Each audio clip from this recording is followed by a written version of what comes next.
And COMAS, basically, we're a company that is supporting Japanese businesses to globalize. A large number of them use our language training services. So we provide English training and also Japanese training, plus a number of other like management related or more specific communication training.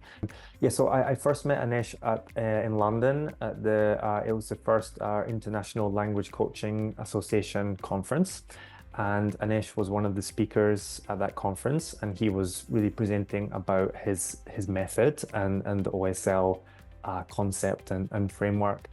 And at that time, I remember being really impressed with the overall concept and framework of OSL. And the reason is that it was very, very similar to how I learned Japanese, in the fact that it was very, very focused on talking to people and really trying to apply as much as possible what they've learned, and to really try and achieve like successful interactions with other people in that country. And so it really resonated with me, like, wow, that method is clearly effective, because I think what I had been doing to learn Japanese was very much along the same lines. Very important, I think, to acquire that cultural knowledge, because it really feeds into your success in terms of communication. So that's one thing, I think, is being very curious and being open to maybe different ways of thinking and different ways of viewing the world. And I feel that that's something that is often lacking in language training programs. So a lot of language training programs that I've seen, they focus very, very much on the linguistic side. But as I'm sure culture and language are very, very strongly intertwined. Language learning, I think the biggest issue I've seen is lack of consistency.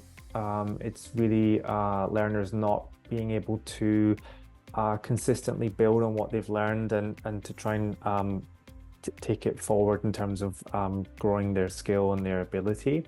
And then the other part is really lack of applying what they have learned. So they often will be studying from a textbook or a lot of kind of desk study, but then they're not proactively going out and using what they've learned. And that for me is a real hurdle for people to improve your skills. If you're not using what you've learned, you're not really able to test how well you can actually perform in real life situations.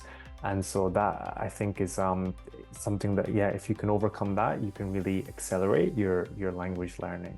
We wanted to try to measure the impact that the OSL program was having on the actual output of the learners. So at COMAS, we have our own speaking test that we've developed over a number of years.